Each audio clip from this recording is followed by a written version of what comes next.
Good morning, everyone, and welcome to the live stream worship of the Unitarian Universalist Fellowship of Sheridan. I'm glad you can join us this morning. And this is the time for announcements. So if you have some announcements, please chat those in, or you can send a text to Ian at ian.wallace53@gmail.com. So either chat or text Ian, and we'll try to make your announcements known. While we're waiting for announcements, I'm going to read a poem in honor of Memorial Day, and this poem is called Remember, and it was written by Victor Kleinschmidt. It's a short poem. Someone's child left long ago, a strange land, someone's foe, an unmarked grave, fields of green, resting quiet, just 18. Remember him, this I vow. And with that, I will welcome announcements. Maybe I'll turn the mic over to Grace. Grace, if you want to come forward and share that.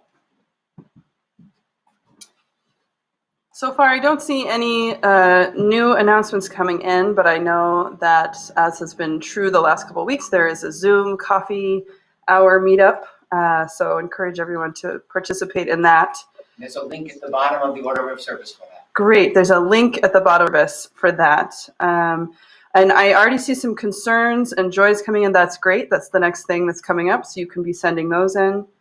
So I think I have one announcement. I've got an announcement from Chris Corfanta. She says there will be an online Braver Angels style of debate this coming Thursday, May 28th at 6 p.m. The topic is on healthcare as a human right. And you need to register in advance if you'd like to be a part of it by going to braverangels.org. That's all one word. And she said this is a great way to hear others' perspectives. Great. Thanks, okay. Chris. Great. And keep those joys and concerns rolling in now.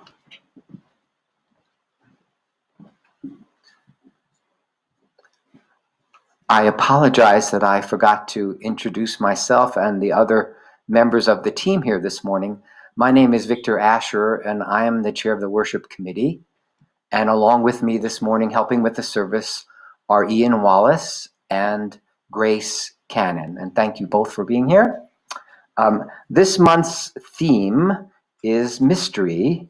And so I have some opening words that relate to the topic. And these words come from the Reverend Gary Kowalski, entitled, "We Gather Here to Worship." We gather here to worship, to seek the truth, to grow in love, to join in service, to celebrate life's beauty and find healing for its pain, to honor our kinship with each other and with the earth, to create a more compassionate world, beginning with ourselves, to wonder at the mystery that gave us birth, to find courage for life's journey's end, and to listen for the wisdom that guides us in the quietness of this moment. And now we'll have some morning music entitled Misa Gaia Mystery.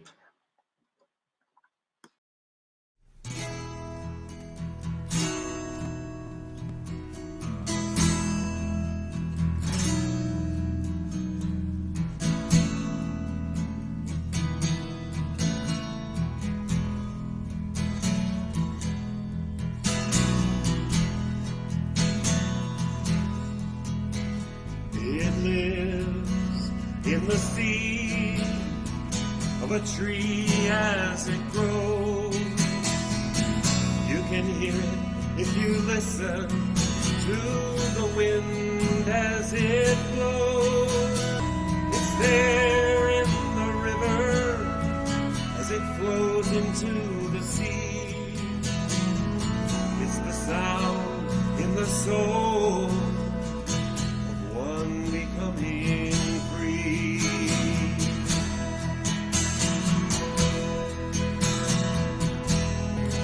And it lives in the laughter of children that play, and in the blazing sun that gives light to the day. It moves the planets and the stars in the sky. It's been the mover of mountains since the beginning of time.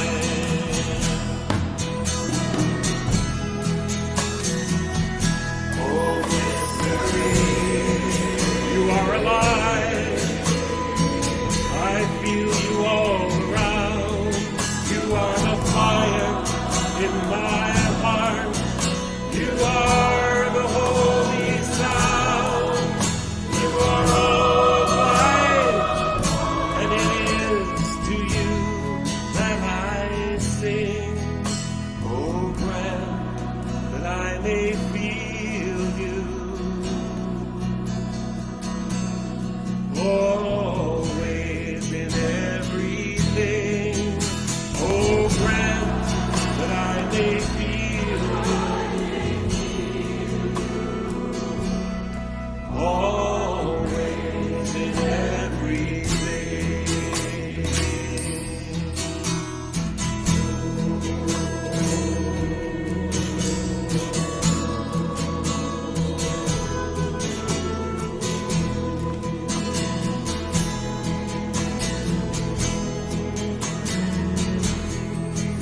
And it lives in the waves as they crash upon the beach. I've seen it in the gods we've tried in vain to reach. I've seen it in the love that I know we need so much. I know it in your smile, my love, when our hearts touch. And when I listen deep inside, I feel you most of all. Like the moon that's growing wider, and I listen to your call, and I know you will guide me. I feel you like the tide rushing through the ocean of my heart that's open wide. Oh, mystery, you are alive. I feel you all around. You are the fire in my heart. You are the holy sound. You are all life, and it is to you that I sing. Oh, grant that I may feel you always in everything. Oh, grant that I may feel you always in everything. Oh, grant that I may feel you always in everything.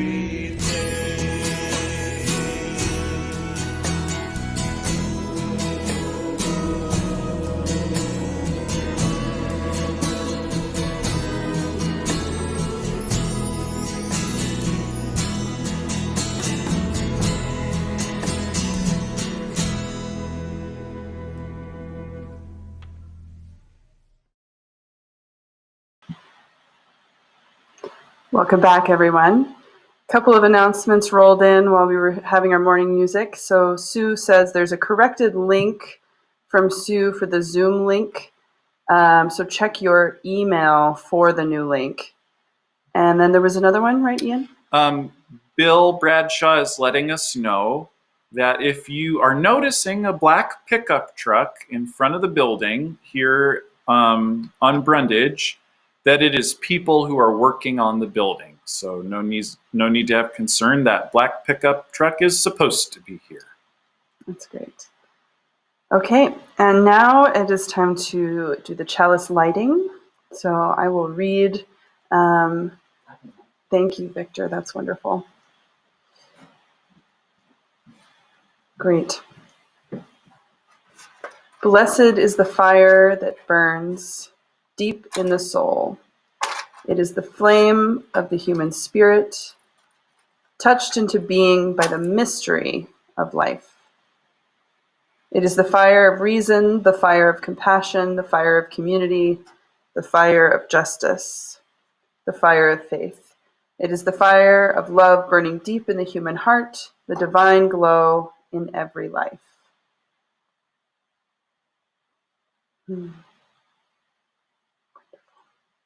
There's the divine glow. There it is. Shall I start with a... Yeah, would you? ahead. That'd be great. So this is from Georgia. Georgia's granddaughter, her granddaughter's husband had an accident. He fell at work and injured his brain and his wrist. He's in the hospital in Billings, and he's doing a little better now.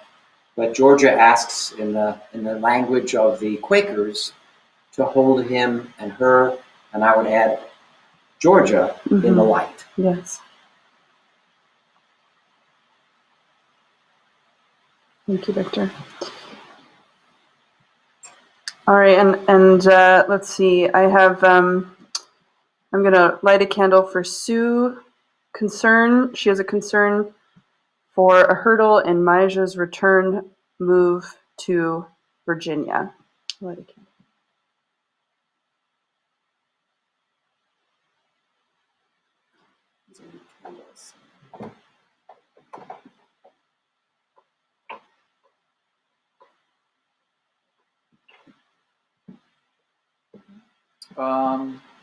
This is a concern that Bruce Andrews sent in. A Vietnamese proverb for those who experience the pain of war: no explanation is necessary. For those who have not experienced the pain of war, no explanation is possible. Thanks, Bruce. Yeah. Would you mind lighting another candle, Ian? Shannon Anderson wrote in, please light a candle for my sister-in-law who lost her dad yesterday when he died in a tragic boating accident. Sorry. Yes.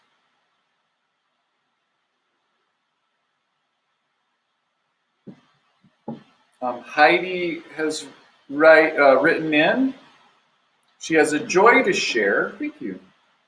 It makes me glad to see all the sprouts in people's gardens, knowing that they give hope of growing into good and nutritious things to eat, and beautiful colors and scents that feed our souls, and helping the bees, helping our world. Thanks, Heidi. Katie says she wants to light a candle, a joy for supportive coworkers.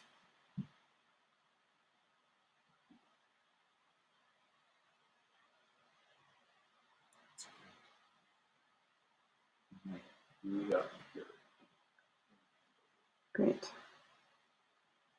Please send in any other joys and concerns.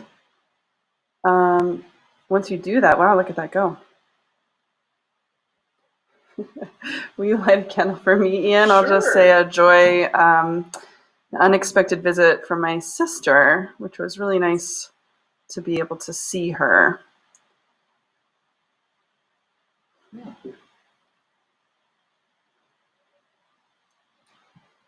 Okay. Anything else? Well, let's light a candle for any joys and concerns left unexpressed. that are held in people's hearts. Great. Okay, and I'll invite Victor back up.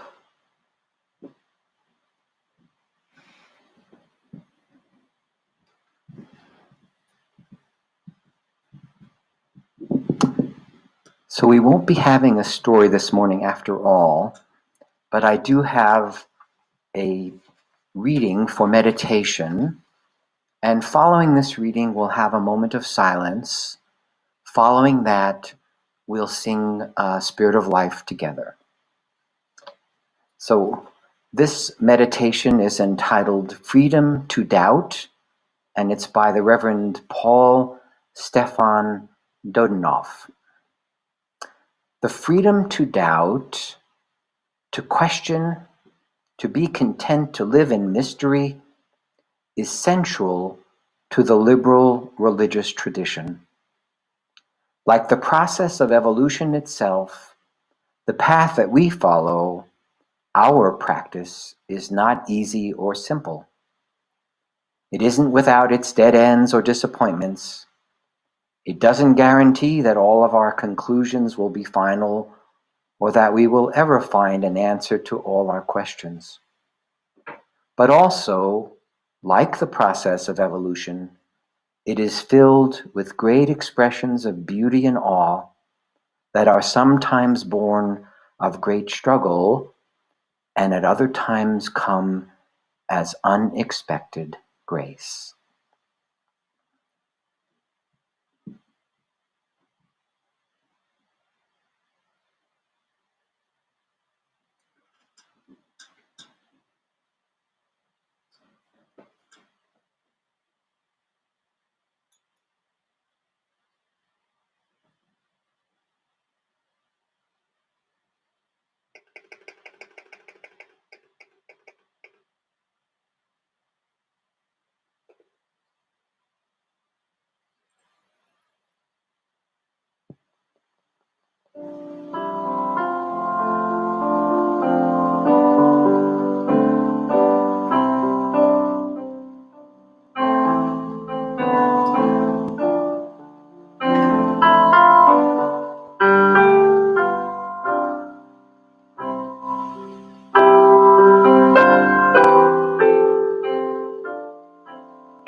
Spirit of life, come to me. Sing in my heart all the steps of compassion. Blow in the wind, rise in the sea. Move in the hand, giving life the shape of justice. Roots falling flows, wings set me free. Spirit of life, come to me, come to me.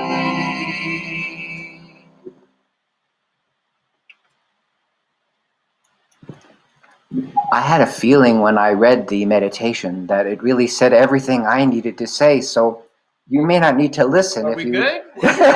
We're good. But for those of you who may want a little bit more on the same theme, I will speak a little further. And my talk is entitled Mystery versus Belief. One of the ideas that Cal spoke about last Sunday is the polarity between mystery and mastery. Cal said that in our effort to gain mastery, we might limit ourselves in the experience of mystery. Today, I am going to raise a similar point. I will be talking about how belief can interfere with mystery. Bill and Lisa addressed this in what they read to you earlier this month, and I wanted to add to it. What my talk shares in common is that to appreciate mystery, we need to be open to experiences we can't explain, nor understand, nor control, and go beyond belief. At the expense of sounding overly simplistic, I think you can almost divide spiritually oriented people into two broad categories. There are those who claim to know what God is, and those who profess to have no idea. Those who claim to know will point to a sacred text like the Hebrew Bible, the New Testament, or the Quran. The God they claim to know brought the Israelites out of bondage in Egypt, or was crucified, or was revealed to Muhammad. This God created the universe. This God sees all, knows all, and controls all events in the lives of all people for reasons that seem difficult to understand at times.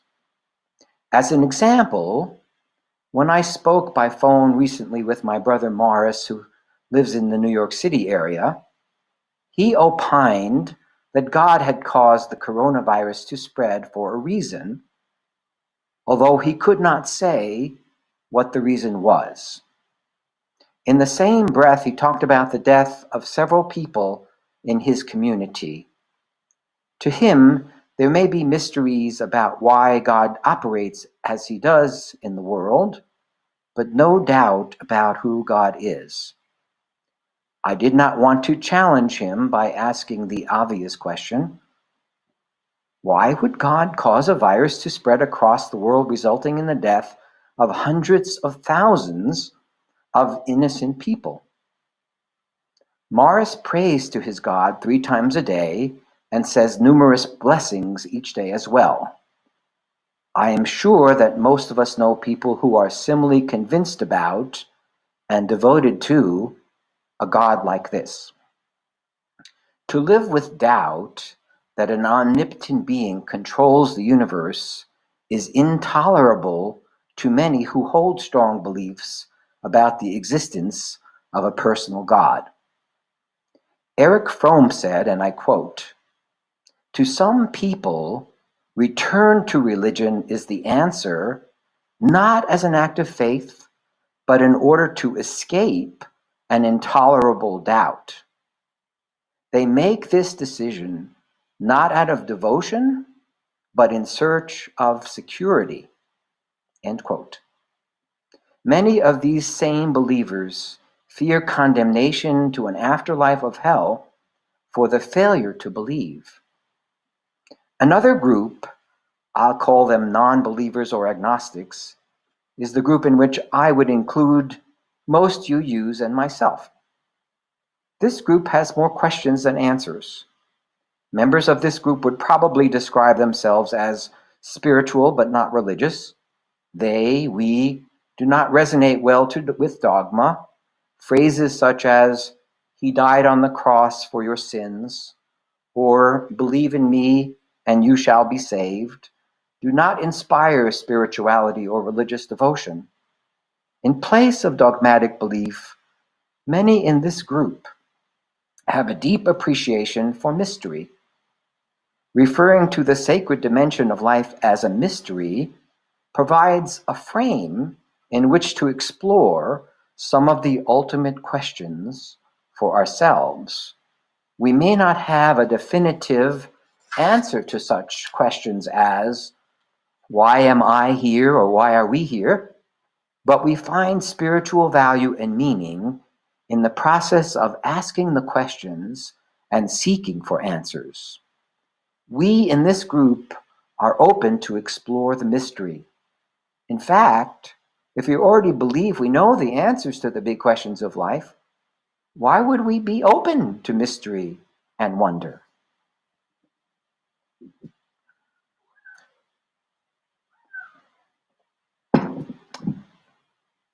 I appreciate another point made in the sermon Bill read 2 weeks ago. There are questions that science can answer and those that religions are meant to address. Science is not designed to and cannot tell us why the universe and we exist.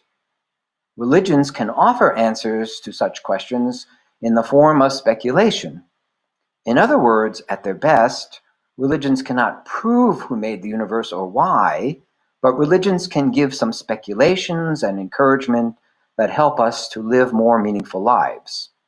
At their best, religions can guide our exploration and experience of mystery. However, at their worst, religions can frighten us into being brainwashed, and they can stifle our sense of wonder and appreciation of mystery. We are living more and more in the digital age and the virtual world. We spend so much time with smartphones and tablets. We are able to control home appliances, order just about anything we want online, find an unlimited amount of entertainment, and so on.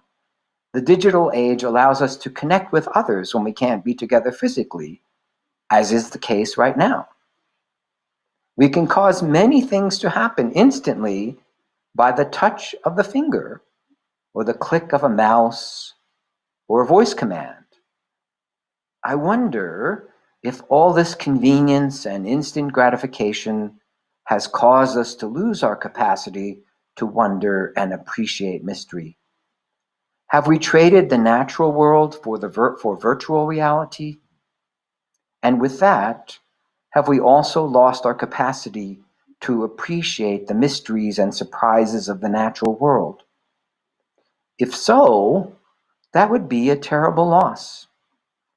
The sense of wonder, awe, and mystery seem to stem not so much from what we are able to control and master, but rather from that which is greater and beyond us. This is what Cal reminded us about last week. So we do have barriers and challenges in terms of being open to mystery, whether they are in the form of dogma or distance from the natural world. Reverend Nancy Bowen, the former lead of the Pacific West region of our UUA, would meet from time to time with leaders of other faiths. She shared with me that when clergy from more traditional faiths would challenge her about the lack of a specific belief regarding God in Unitarian Universalism, she would respond, "Your God is too small." She was inviting her critics to look beyond their dogmatic beliefs. They were perhaps trying to save Reverend Bowen's soul from hell. She was inviting them to replace dogma with mystery. Along similar lines, once Pablo Picasso was confronted by a man who challenged his Cubist abstract paintings. The challenger asked, "Why don't you paint people realistically?" Picasso replied by asking for an example of what the question meant. The challenger then pulled out a photo of his wife from his wallet and showed it. Picasso looked at it and replied, "Your wife must be quite small." The photo of the challenger's wife was no more real than the Cubist painting. Each was a representation or a point of view. The more we cling to what we think we know, in other words, to our beliefs, the less open we are to exploring mystery and feeling a sense of wonder. Rather than relying upon a single sacred text as the infallible word of God, Unitarian Universalism draws our faith and understanding of the sacred from 6 sources.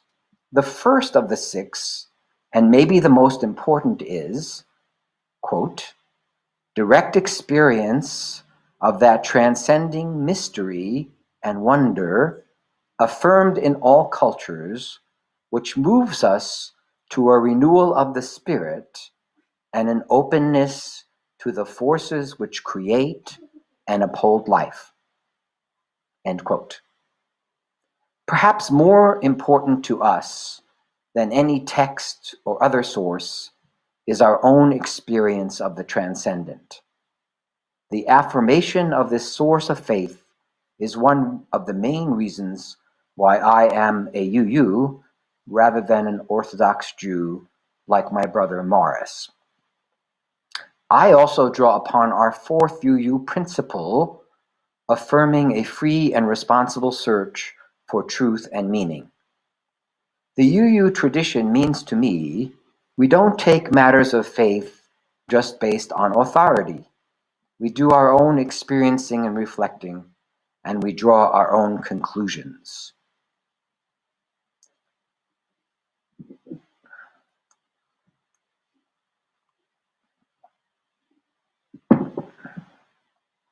UU Reverend Kendall Gibbons pointed out that many people fix their religious beliefs in childhood and never question them again.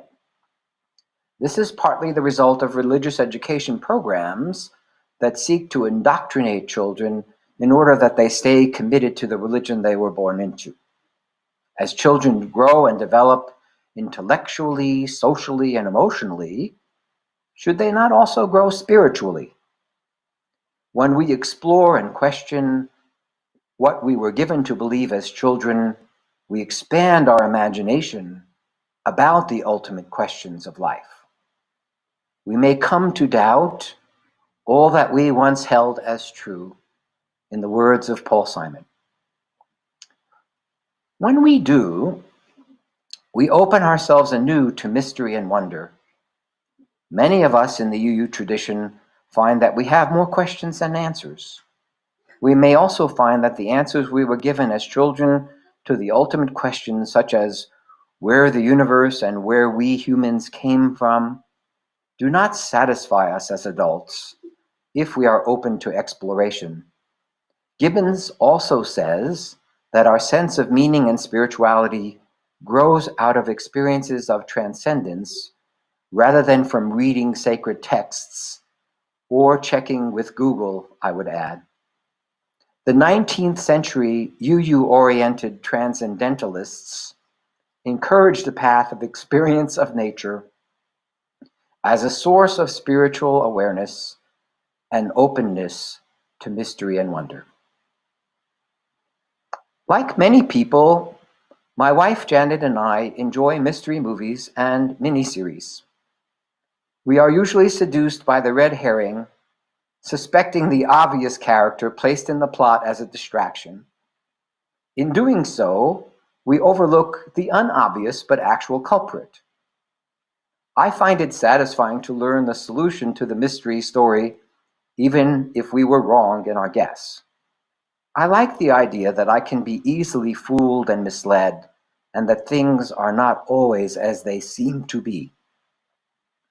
How about the mysteries of life we can't solve, the ones we can never know the answers to? If you are like me, you still like to ponder them and are willing to admit when wrong, or that it is impossible to figure them out.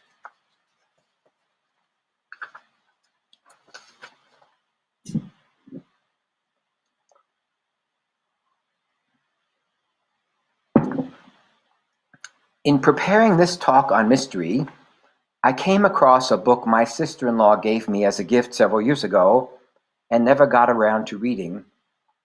The title is Why Does the World Exist?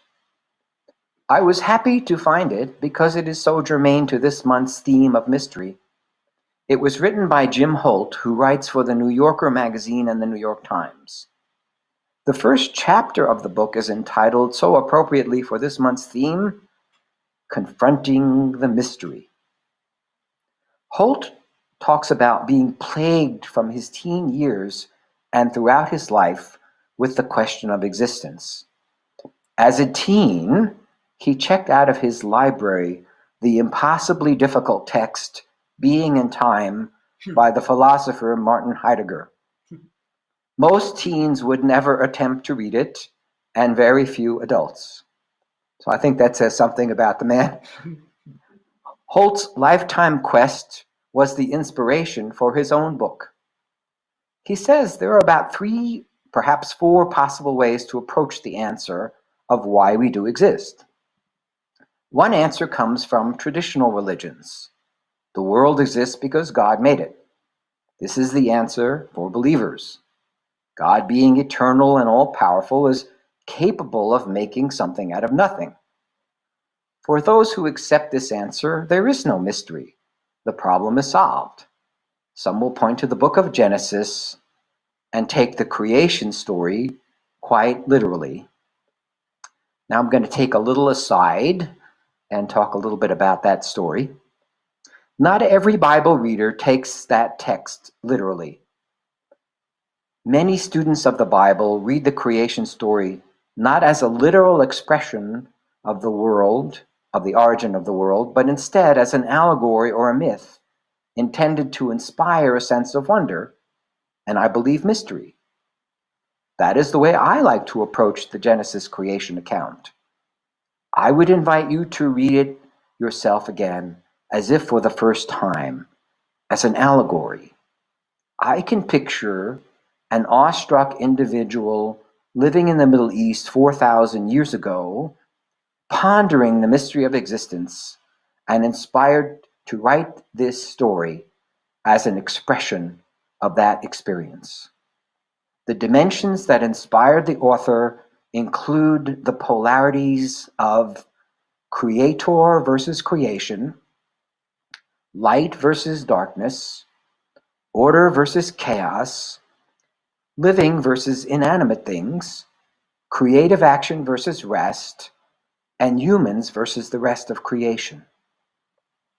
You may not agree with this ordering of things in the Bible story, but you might still appreciate the creative approach to mystery and the awe for the world this author and we live in. You might want to imagine for yourself how we got here. Now I'll go back to Holt. Holt states that atheists admit to being at a loss for explaining why the world exists and how it came out of nothing. Richard Dawkins, one of the most outspoken contemporary atheists, when asked, "What came before the Big Bang?" His answer was, "Gee, I'd love to know." The astrophysicist Stephen Hawking dealt with the question of the something from nothing with the hypothesis that the universe is a kind of feedback loop that has always existed. Since the universe has no beginning and no end, there would be no need to posit a creator or how something came from nothing. Pretty clever, don't you think? But still, Holt asks, why does the universe bother to exist? Here Holt introduces the philosopher Leibniz's principle of sufficient reason. This principle asserts that if something exists, there must be a reason for its existence. This principle has proven useful in scientific research. However, even if there is a reason for the existence of the world, it doesn't mean we will be able to discover it. We may simply have to conjecture. Now, if none of the greatest philosophers, theologians, and scientists can prove convincingly enough to us why the universe exists and why we exist, that clearly leaves the door open to mystery as far as I'm concerned. Holt says, and I quote, "No one can confidently claim intellectual authority in the face of the mystery of existence," end quote. For the traditionally religious, the universe exists because God created it. For some scientists, the universe exists as random fluctuation between matter and antimatter. Philosophers offer their ingenious speculations. For the Buddhists, the universe is a dream, an illusion, only the product of human consciousness. It is merely fluid, but human minds conjure it into something solid and permanent. To believe that the universe actually exists is an illusion, the Buddhists say. So you see, lots of ideas and speculations, but can anyone say for sure why the universe and we exist? I told my sister-in-law that I was finally getting around to reading the Holt book. She said, "When you're done, would you please tell me why the universe exists?" I'm afraid I will have to disappoint her. No one has provided incontrovertible proof. No one has answered the question to the satisfaction of all. Lisa read a message by the Reverend Kevin Tarsa on the first Sunday in May, in which he quoted Alan Watts from his book, The Wisdom of Insecurity. By the way, if you have not read that book, it's a wonderful book. Watts said that people often mistake the word God for a defined entity rather than a kind of awareness. It would be like mistaking the word water for the wet stuff. And here is a quote from Watts' book. "We are hindered rather than helped by belief, whether one believes in God or believes in atheism. We must here make a clear distinction between belief and faith, because in general practice, belief has come to mean a state of mind which is almost the opposite of faith. The believer will open his mind to the truth on condition that it fits with his preconceived ideas and wishes. Faith, on the other hand, is an unreserved opening of the mind to the truth, whatever it may turn out to be. Faith has no preconditions. It plunges into the unknown. Belief clings, faith lets go. In this sense of the word, faith is the essential virtue of science, and likewise any religion that is not self-deception." End of quote. If we decide not to lock on too tightly to a belief about the origin and purpose of the universe, we can stay open to the mystery. If we decide we already know the answer to this big question, we close ourselves off from the mystery.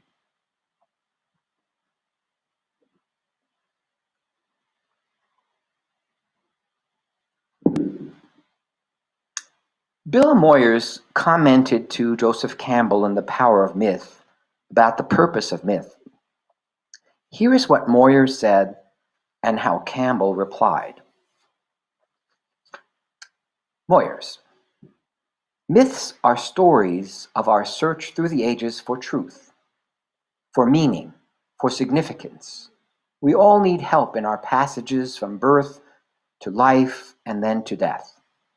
We need life to touch the eternal, to understand the mysterious, to find out who we are."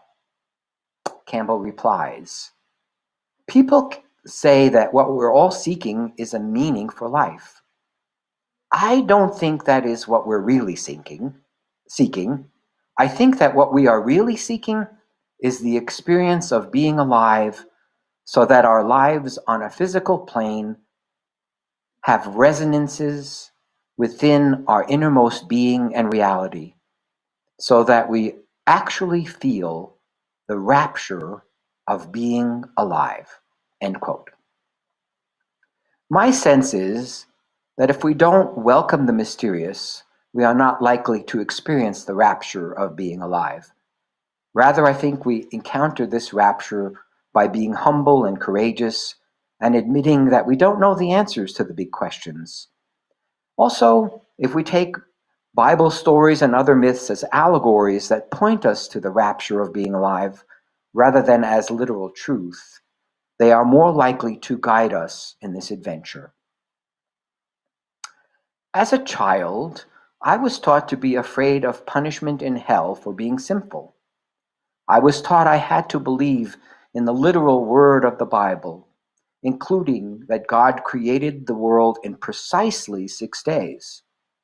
The consequences of not believing this and other dogma, the consequences of not following the laws of Moses as well, were very severe. I strive to be conscientious in following the beliefs and the laws of Judaism. That path did not lead me to appreciate the varieties of ways that people across many cultures and religious paths approach the sacred. The answers to the questions about existence were already provided to me as a child. I just needed to study them, and practice Judaism. It was only when I was able to let go of my childhood inculcated beliefs that I was liberated to explore the sacred and profound as unsolved mysteries. Since then, I can honestly say I do not know why the universe or we are here, or how something came from nothing. I have allowed myself to be open to mystery and wonder. I have been fortunate enough to feel the rapture of being alive, at least at times. I am not afraid of hell, and I wish the same for you. Thanks for listening. And now we will have a hymn. It's actually hymn number 86, if you happen to have a hymnal, but don't worry if you don't have a hymnal, because the words are on the screen. Okay.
Okay.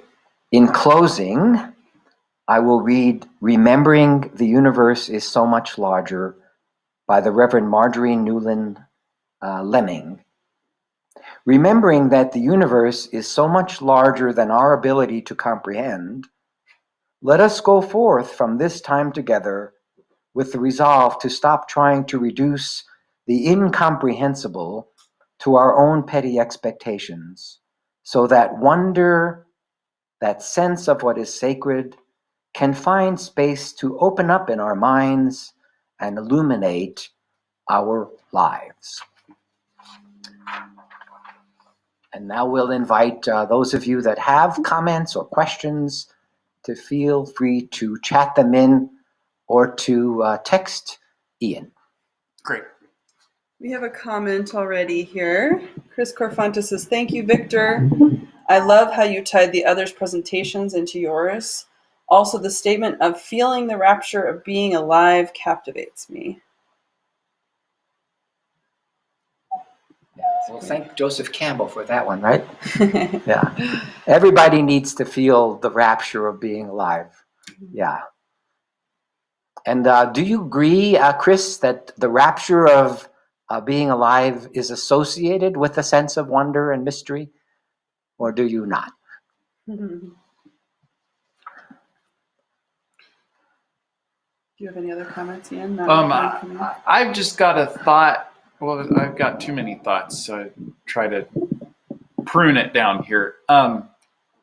One thought I have is that maybe there's a point at which this approach that you're expressing, Victor, might almost find a parallel with what your brother is saying about God has a purpose even with this coronavirus, that if we're open to awe of nature, that sometimes what we're in awe of is nature's tremendous ability to destroy and render our seemingly ordered world into chaos. And the awe might be gaining an awareness that what we thought was well ordered is more mysterious than that. Thank you for that comment. It reminds me of the Hebrew word yirah, and in the Bible, in the Hebrew Bible, the word for awe is actually the word for fear. Mm-hmm. And so, in a Jewish person's worldview, that feeling of the power of the universe, it can do terrible harm to me, but it can also enliven me, right? It sustains me. So in that word that combines awe and fear, it just sort of captures that sense for me in what you were just describing, and it doesn't translate well. Well, yeah. Although, so then I had a second sort of level. I think I'm close enough. Oh, so you can, okay. I had a sort of a second level to that thought, which spoke to something that you were talking about in the first part of your talk, where we have kind of encapsulated ourselves as humans in this virtual world. Mm-hmm. And of course, it's like more apparent now that we're all online and we're curating our identities on Facebook, and we're presenting this certain facet of ourselves through video, but who are we really? And you pointed out that this is like a sort of a separation from the ecosystem and from the broader natural world. Yeah. And I thought, well, how interesting that what has driven us to this is this human drive towards comfort and ease of life. Yes. And part of what might be pushing away from the natural world is the drive to not have to deal with how awful nature can be to us. Yeah. And maybe this virus is a bit of a surprise for people. Like, here the natural world is coming right back into our lives, despite the fact that we would like to have believed that it doesn't exist, that we're everything that's happening. Right. But then another side of that is that our pretending that we're living in a virtual world is just that really we are part of the natural world no matter what we do or what we think. Yes. And that the awful behavior that we see online is kind of like the eruption of those same chaotic forces when you see people really behaving through, online chats or not acting in a neighborly way because, they're not face to face with each other and they feel like they can say whatever they want. Mm-hmm. That is there a level of that where we use that word awful, like, oh, that behavior's awful. Is that cluing us in to how we're a mystery to ourselves, even in our great endeavor to create this virtual world? Still, we're enmeshed in the nature of chaos and something bigger than we can comprehend?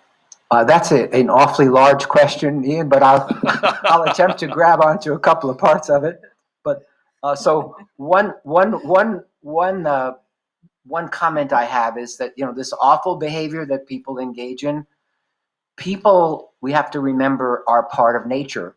And just like nature has this power, if you will, to bring life to us, it also has the power to destroy us, right? Mm-hmm. And I think human beings are part of that same thing. We have that power to bring nurturance and life and justice and love, but we also have the power to hate and to demean and to murder and all that, right? So the same force that we call nature, that is super powerful and can surprise us when we live in our cocoon and we think that we're all protected and we have mastery and we have control, and we don't want mystery. We want order.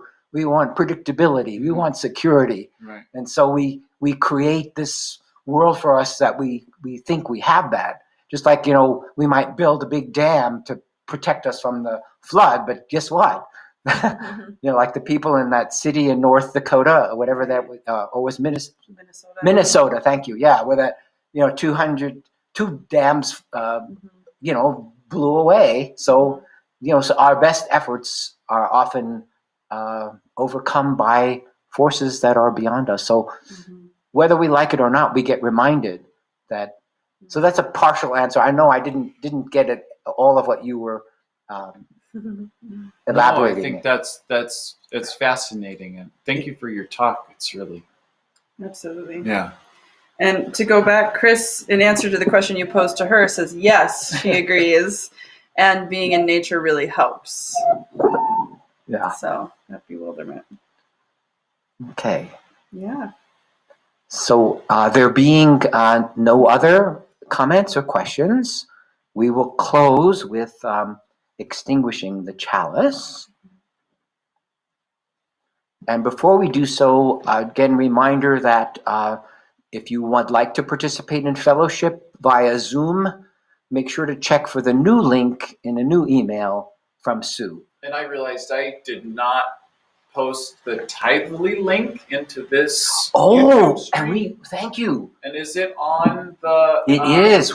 That's my boo-boo. Is it in the order of service? It is. It was, and I forgot it. Okay. So before we close and before we extinguish, please remember to tithe as you are able, and you can send a check to Ramona Stein at UUFS. Treasurer, 1590 Sugarland Drive, number B206, Sheridan, Wyoming, 82801. Or you can go to our website, SheridanUU.org, and you can click on the Tithely link there, and you can make a donation that way. And Victor, both of those two things are in the order of service you sent out. They are in the order of service, and so maybe we should bless the offering before we extinguish. Okay. Let this be an offering to sustain and strengthen this place, which is so sacred to many of us, a community of memory and hope, for we are the keepers of the dream. And now, finally, we'll extinguish the chalice. Okay. We extinguish this flame, but not the light of truth, the warmth of community, or the fire of commitment. These we carry in our hearts until we are together again.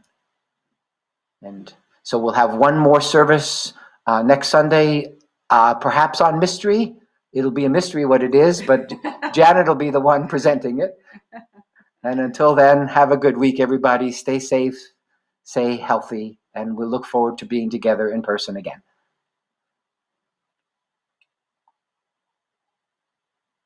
Great. It's not extinguished, is it? Melting some of the wax off there. Yeah, that It's happens. really building up. There we go. Oops. Not quite. One thing I want to mention to you guys, to make sure somebody... Oh, it's still running.